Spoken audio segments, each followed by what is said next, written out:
Babies for sale. This lucrative illegal trade is openly advertised on Malaysian social media.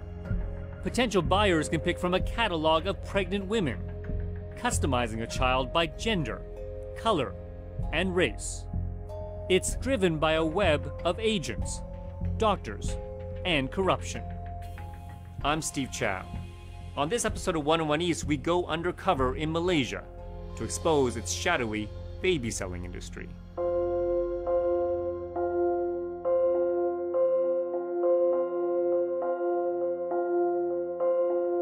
We've got pajamas for Tara's house. Yes.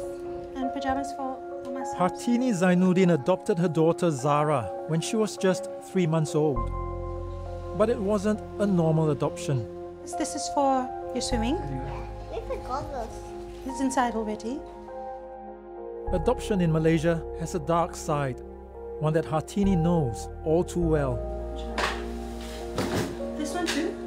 As a child rights activist, she is familiar with how traffickers sell babies for illegal adoptions in the region. It's a huge problem. Baby selling in Malaysia, it happens within the country. Babies are exported to Singapore, etc., and babies are brought in from Thailand and Cambodia. But 8 years ago, Hartini found herself caught up in the illegal baby trade. Traffickers had called her after they failed to sell a baby. I have a reputation for picking out all these babies, and so they told me about this baby who was in Klang that needed a good home.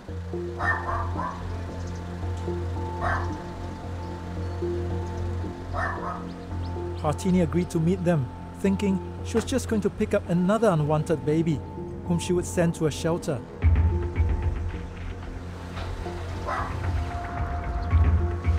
So silly me went into the car with two complete strangers and went to see this baby, thinking that I was just going to pick her up. And they said, no, no, no, no. This is how much tea money or whatever you need to pay. And then I was like, oh my God, and I knew. Hartini realized she was in a car with two traffickers who wanted to sell her the baby. The tense 1-hour drive from Kuala Lumpur took her to the town of Klang. Hartini arrived at a house where she met another woman and the baby girl who was for sale.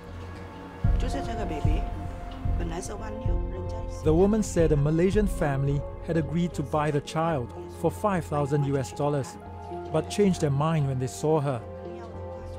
They said her skin was too dark. Unable to find other buyers, she offered Hartini the baby for $3,000. She said, if you don't take her, I'm going to take her to Pulau Ketam and we're going to send her to Thailand. So I actually said, excuse me, stepped outside, called a friend of mine from another NGO and go, what's Pulau Ketam and what is Thailand? What do they mean by Pulau Ketam and Thailand? And she said, oh my God, get her out. And I said, why? And they said, because she's targeted for begging in Thailand, so they were most probably going to maim her. So get her out now. It's like, pay whatever you need to pay, get her out. Hartini felt she had no choice and made a decision that would change her life forever. She agreed to buy the baby. On her return to Kuala Lumpur, Hartini made a report to the police and the government's social welfare department. I told the police and I told welfare and I sicked them on them and they went in and they did the raid and you explained why you had to do it to them? And I said, you're not taking this baby. Yes, you need the charger for his dad. The traffickers escaped arrest. Meanwhile, Hartini was able to adopt Zara. But the legal adoption process has been long, expensive, and emotionally draining. After 8 years, she finally became Zara's legal parent, but Zara is still not considered a Malaysian citizen. We've been running around in circles for 3 years. It took me 5 years to get her birth certificate. It takes me another 3 years to put in, her application for citizenship, and I'm still waiting. For now, Zara has no access to public education and healthcare. And there are more worrying implications in the future if nothing changes. She's not going to be able to get a passport. She's not be able to get married. She can't open a bank account. She basically has no status. With the complex legal adoption process and the difficulties obtaining citizenship, many childless couples look for other ways to start a family. Traffickers are ready to offer one, and now they hide behind the veil of the internet to advertise babies for sale. They're getting more sophisticated, definitely. You can do it online. You can choose your baby online. In a lot of the cataloguing for baby selling, you'll have Chinese, Malay, you'll have Chindian and beautiful. So they're right up there with the Chinese babies. So that's how it goes. It's completely, you know, it's like a supermarket. A simple search takes us to some of the websites and social media pages. It's easy to pose as someone who wants to adopt and join the groups. A wealth of information awaits. Some give advice on adoption. Others offer avenues for mothers with unwanted pregnancies to give up their babies, no questions asked. Popular posts describe the baby's due date, expected medical costs, and the payment, which is called a consolation fee. A baby's price is determined by gender, color, and race. So the lighter skin, if a male, higher price. The darker skin girl, lower price. And then if you're a mix, higher price. We focus on one Facebook user who we suspect is a baby seller. She's been seeking adoptive parents for babies from different women. She calls herself Bonda, which is Malay for mother. Over several text messages, we arrange a meeting with her. She sends us her bank details and asks for a booking fee if we wish to register our interest. Posing as potential buyers, our undercover team, wearing hidden cameras, meets Bonda in a town on the west coast of Malaysia. Assalamualaikum. Hi, Bonda. As a precaution, I monitor the conversation from a distance and soon detect red flags for cross-border trafficking. Bonda says she only offers pregnant women from Indonesia because she's found locals sometimes change their minds. Ada yang berbalik Kelantan, orang sudah bagi 10,000, ada bagi 7,000. Tengok mak yang nak baby.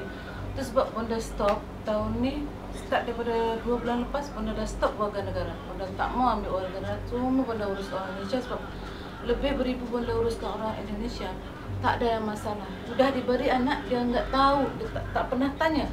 Kalau you kata you Bonda says it costs up to $2,500 to buy a baby, complete with falsified birth documents. It doesn't seem like big money for the baby seller until she drops a bombshell. Ada berapa orang? Sini sekarang ada 78 orang. 78. 78? Belum yang baby lagi. 78 baru mau.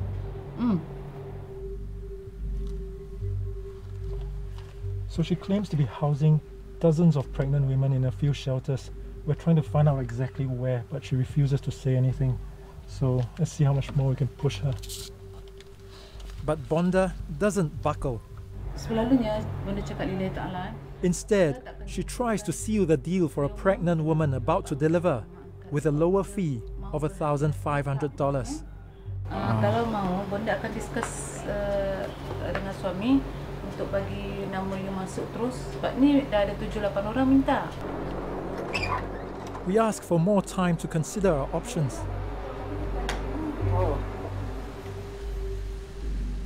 3 weeks later, we return with food supplies for the pregnant women.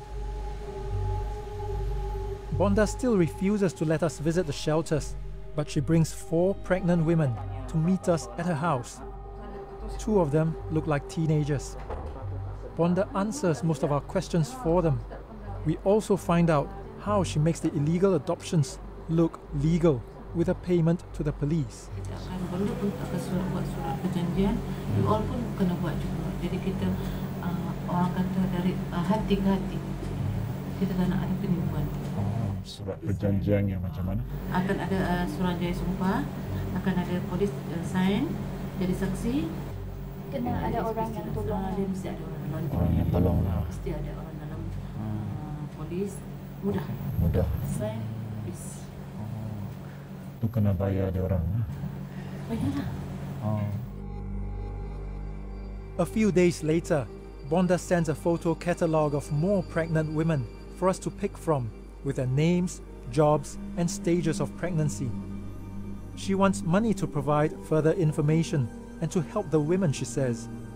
We decide it's too risky to continue and cut her loose. Bonda is not the only one housing pregnant women and selling their babies. Malaysian authorities have busted several unlicensed shelters in recent years.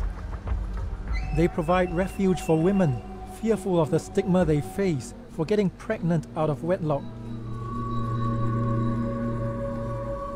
These women have either run away from home or been kicked out by their families. They stay out of the public eye, often coming out only at night, living secret lives until their babies are born.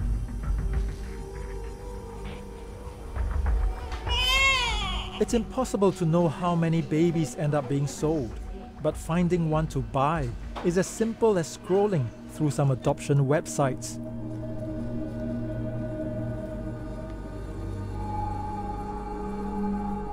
Posing as an interested couple, we contact someone who is offering a baby. The next step of our investigation shows just how easy it is to buy one directly from a mother, thanks to the internet. So she is a 5 months old pregnant now. I mean, almost 6. Wearing hidden cameras, we meet a group of young Filipino women. They say they're all working in Malaysia and share a flat together. One of them is pregnant. We'll call her Jane. She's keen to give up her baby for a fee. The baby is healthy and actually the baby starts moving now. Everything, the baby is there, moving here, moving there. Because it's a big decision, we just really want to find out more about you, that's all. Yeah. Jane says she was employed as a maid, but her work visa has expired. By law, migrant workers are not allowed to bear children in Malaysia. If she gives birth here, Jane's baby will be stateless. So were there any other people who were inquiring about this? Yes, a lot. Jane shows us a recent ultrasound scan. It's a boy. The women propose a fee that adds up to $2,000. We would have to pay extra for Jane's monthly checkups and the delivery costs. If you are willing to, do you wanna give it monthly or like in one shot or half? Can I meet you here? We join them at Jane's next prenatal checkup. Alright, so you got a head there, you got a spine there, you got a heart there, you got a liver there. So nothing is missing. So having assured us of the baby's health, the women explain the next step, getting falsified birth documents. As Hartini found out when she bought Zara, the child will have no legal status without the right paperwork. If you have planned to adopt the baby, it should be under your name so that everything is alright. There's no a lot of questions. They say we have to get a doctor to change the mother's name on the prenatal medical records, replacing Jane's name with our own. After the birth, the fake documents are submitted to the government registry, which issues the birth certificate with our names as the real parents. This way, no one would ever know the baby isn't ours. Probing deeper into the illicit network, we are introduced to a man who can do more than falsify birth documents. Dr. Pania says he can also help us find a baby to buy by connecting us with pregnant Malaysians and foreigners who want to sell their babies. We tell him we'd like a Chinese baby. But it's a Chinese baby is expensive level. They charge for 30K. 30K for the baby alone. That excludes the fees for his services. Everything all in will be about 20K, all settled. What does it include? All, with the birth certificate, delivery, everything. Everything is included. We continue our chat in the privacy of a clinic nearby where he works. He says Chinese babies are harder to come by, but his contacts can provide other options. Wait, let me call my friend Yap and Sina. These all got deal. Vietnam is okay, isn't it? They look like Chinese. Sometimes this Indonesian and then boyfriend Chinese. That also I got. They also look like Chinese. So how come you got such good connections? I got a lot of Malaysia, anything can. The money can do anything . So who? What? Malaysia is the second corruption. He tells us the money trail goes to high places, right up to the government's National Registration Department, known as JPN, which issues birth certificates. People were doing in JPN the paperwork and these girls. They won't go and talk. I've already done so many, nothing to go. Okay. So you know them, you can guarantee the safety. Boss, once the certificate in your hand already, okay, that's Steady. all. Keep quiet. And just like that, we are on track to buy a baby we can pass off as our own. We contact Dr. Pania and Bonda again to give them a chance to respond to the evidence we've gathered. When we identify ourselves as journalists, they both deny their involvement in any wrongdoing and decline to speak with us further.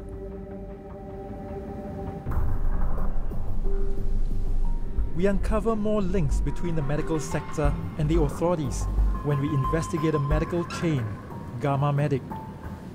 Its website says it has 5 clinics serving more than 100 companies. We learn that it is a family business.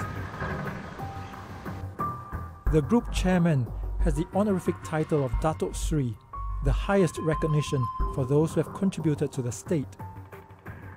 The managing director is his wife, and the director his son.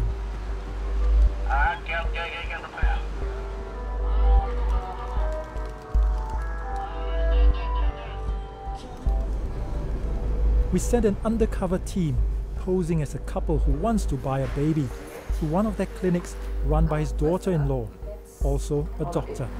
So 2.5 is the delivery charge and the BC charge will be 7. BC refers to birth certificate.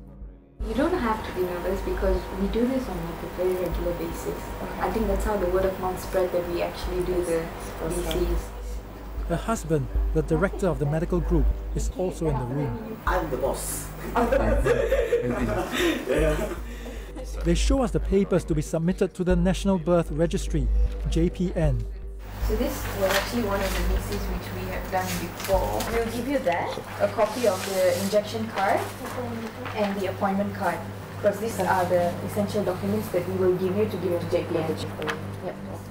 Once at a JPN branch, she says, their contacts inside will take over. So we have one officer, so-called, in each of these JPNs. We've got about 8 under whom we pay also. So we will tell you the date, the time, and which JPN to go to. So that shouldn't be a problem. The falsified documents are submitted with a batch of genuine ones. We have an average delivery of 30 deliveries a week. So we'll just slot you in one of those. If they reject, it's just a rejection. So they will query the hospital actually. We will just pay them off, 1-2K, and then it's done. Do this for more than 50 years. My dad, so there's no problem with that actually. These astounding admissions of long-term corruption were captured by hidden cameras. I'm Chan Tao Cho from Al Jazeera. So we return for an official response from the owners of the medical group. We have gathered evidence suggesting that Gamma Medic is involved with helping childless couples with illegal adoptions and falsifying birth certificates. Would you like to respond to that, please? Anyway, I don't have time. It's suddenly just pop in just like... Yeah, we could arrange another time. Let me see. Yeah? Okay? But they reject further attempts to arrange an interview. It's actually better if you could just give us a response. No, I told you I'll call you. We also approach the National Registration Department about the alleged corruption among its officers, but they refuse to respond.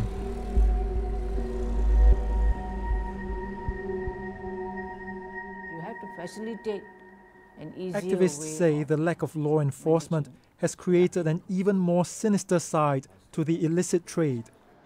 With decades of experience in rescuing trafficked women and children, Angel Fernandez has seen the worst in baby selling. Women were being brought in for the purpose of a job, but they were then kept locked up, confined, then subsequently raped, and then the babies were being sold. Angel says Malaysia's underground sex trade has been cashing in on the baby selling business. We were also dealing with sex workers, and there were of course clinics that were identified that where these women were taken to deliver the babies and to have their falsified birth certificates done and all. No problem. Counsellors for sex workers tell us the women used to avoid getting pregnant, but that has changed. They become pregnant, no abortions, she delivers the baby and the baby will be sold.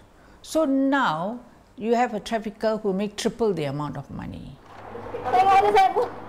Berapa bulan? 3 bulan. 3 bulan. Betul. Betul. Over several weeks of investigating a notorious red light district where sex syndicates traffic women from the region, we get to know one of the pimps who tells us we can buy a baby for $7,500. His nights are busy, so we arrange to meet in the daytime at a hotel nearby. We are concealing his identity to protect our sources who led us to him. He gets down to business, offering a range of women. Ada banyak anak yang cakap lain kali saya Indonesia untuk jalan. Itu anak Indonesia, ada Filipina, ada. If you can find for me Vietnamese, Chinese, Burmese. Satu minggu tolong saya pergi main tambah. Okay, boleh banyak duit. Saya tolong awak. It's clear anything is possible with money. He says his network of pimps will deliver what I want. Itu kerang-kerang Cina Jazeera, Cina to Malaysia itu company. Cina to Malaysia. Saya tahu ini bos ini. Saya malu sebut that. Apa pun tahu. Within a week, he calls to confirm pregnant sex workers are available for me to buy a baby from.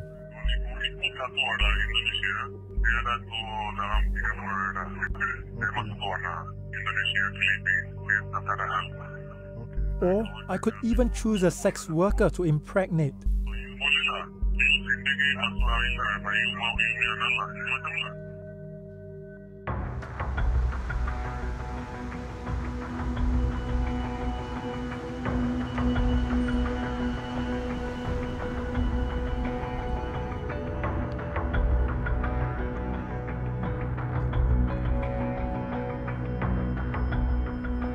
You get the sense that some of these people do believe that they're helping out childless couples or women with unwanted pregnancies for the right fee. But across this whole chain, the focus is always on the price, the process, and protection from the law. There are no proper checks whatsoever on the backgrounds of the adoptive families and just whether they make good parents. So what that means is it completely overlooks the best interests of the child. If they're lucky, the children end up in good homes.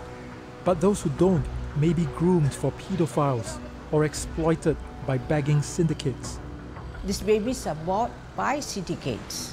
These children, when they come to the age of 8, are then used for sex work, pedophiles. For me, the anger is on our own Malaysians, our own state, our own authorities, because of that I don't care attitude. What happens to a young child who's begging in the streets or a child who is being sold, you don't care because you don't want to see, you don't want to hear. And it is better for the traffickers. 8 years ago, child activist Hartini Zainuddin couldn't turn a blind eye when traffickers threatened to send baby Zara to a begging syndicate. Zara might have suffered a grim fate if Hartini hadn't made the tough call to buy her from the traffickers. It's a decision she still grapples with, and one she wishes was never possible. Baby selling has an element of exploitation because the child has no voice, and therefore it should be considered trafficking. The voice of the child is not heard. The baby never got a chance to say, I don't want to go, I want to go. Nobody asked the baby. The baby's a baby, right? You say, well, I'll make the decision for you. You don't have that right. But until legal adoption in Malaysia becomes more accessible, and until the laws against selling babies are enforced, childless couples will continue to buy infants, and traffickers will continue to profit by exploiting vulnerable women and children.